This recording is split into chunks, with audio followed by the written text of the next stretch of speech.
It's the KISS advice. Keep it simple, stupid. Basically, business is quite simple. It's only people who are complicated. And I think if you just go with the flow and don't complicate things, and I know talking to some people that in their mind they've got this quite complicated. It isn't. I'm not saying business is easy, but it's simple. Okay, I'm going to start by telling you what I did in my companies. Some of it might sound like showing off, but you only want to hear about successes. And I guess you wouldn't buy a hair restorer from a bald man anyway. I made plenty of mistakes. If you've got about 20 hours, we can run through those later. But I'm going to try and explain what we did and why. And I'm going to keep it mostly to the headlines, you know, just to the basic things. But what I really want you to know is that you can believe. You can believe it works, and you can believe it works literally by me. I've made notes only so as I don't forget things. Clearly, I know it all in my head from especially the first part. Background, 3 O-levels. Not in the slightest bit embarrassed about that. My son has 11. Clearly no A-levels, no university. Went into the army not to have to work in an office. You lot with your taxes paid for me to go to Kenya. Thank you. And I had a wonderful time, and everything was hunky-dory there. But after 4 years, I realized I wasn't going anywhere, and then we had dreaded exams again, and I wasn't going to pass them. So I left and joined ICI, went up to Redcar, worked in Billingham for a while, missed the lights, came back down to London, came back down south. I was actually brought up on a farm, but I came back down south, settled in London, joined a couple of American banks, First Bankers Trust and then First National Bank of Chicago. Basically, I'm not made for banking. I think I did it quite well, but I'm not made for it. It's not me. And it's definitely not me to work late.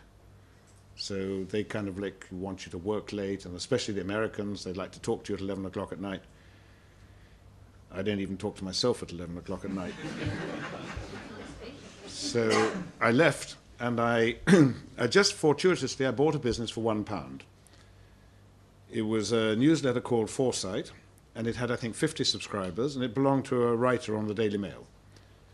And his boss had found out that he was publishing on the side at home, and he said, how much are you making? Told him, he said, fine, I'll raise your salary by that, get rid of the business in a week. So 50 subscribers on some loose economic forecast, which we built up a little bit, but not much. I then got lucky. There was a company called Fleet Street Letter that belonged to a fellow called Hyde, whose father-in-law died, and he had to get out of the country by the 5th of April for tax purposes. So I bought the business for 5,000 quid, and basically it was a 4-page weekly with a load of politics and things and one column on the economy. So what I did is I wrote to everybody and said, we're now going to do 8 pages, twice as much, half as often, all the 2 weeks. So, you know, in cost terms and everything, it radically changed it.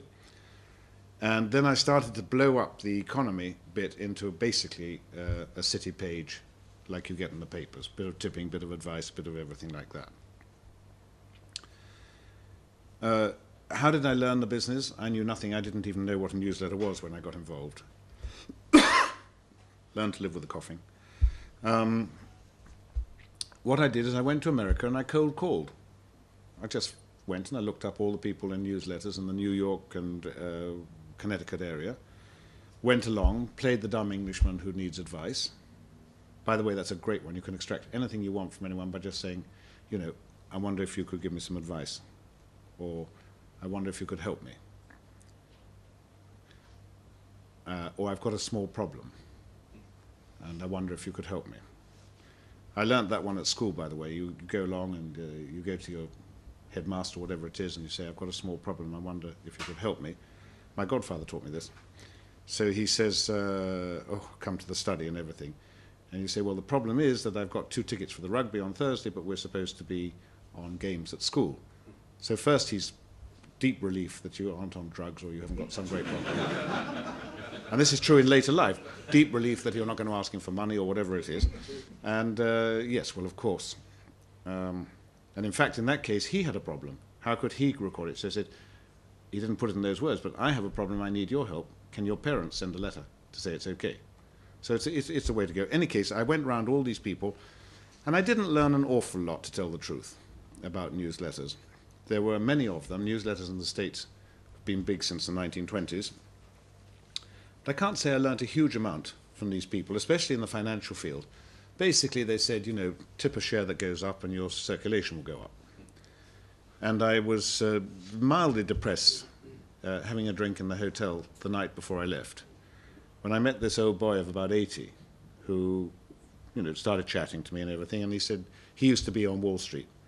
And I told him what a thing and my impressions and so on. And he said, yes, he said, everyone's doing that. He said, why don't you tell them when to sell? And it just really revolutionized the business. That business exploded on a headline which I wrote in the aeroplane going back, actually.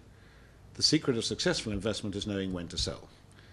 Most investors and their advisors know what to buy, and indeed, for a while, they're right. But when did anyone ever tell you? I mean, we ran the ad so often, I know the damn thing off by heart. And that's 25 years ago. So that's what we did. We built up Fleet Street Letter, and we took it public. Went public, and I took a partner who was my former assistant, whose father was a printer. He was a brilliant analyst, and I took him as a 50-50 partner. He was in financial trouble at the time. I don't think he could produce the 50%. You may have heard his name, Nigel Ray. So this is, together we went public. He, of course, went on to make billions against everyone else's millions, and he's still a very close friend of mine. But he's given interviews in which he said how in '74 he was in big trouble financially, etc., and so I'm not giving any secrets away here.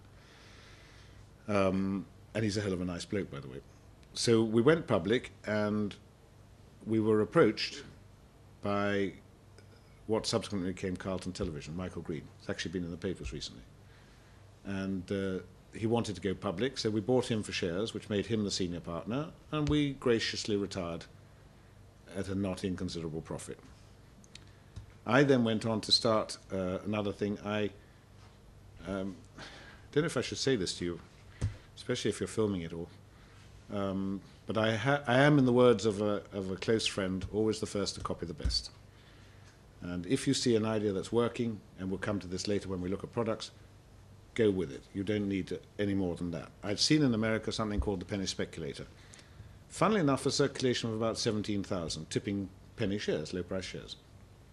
So I decided to start my own one, which flopped totally. I called it the penny punter. And I felt, you know, you're having a punt in penny shares, dangerous shares, and it's like horse racing. Nobody subscribed. I changed the title to Penny Share Guide, didn't change a single other word, and the thing took off like a rocket. We, at the end, got up to 96,000 people paying 60 quid. I wrote and edited it myself. I had a staff of 2. One point we had revenues of over 5 million. But that's the nice thing about the information publishing business. You can do it from a desk. You can talk to the world. Now with the internet you can definitely talk to the world, but you can talk to the country. And you really don't need staff. This is the most subcontracted industry in the world.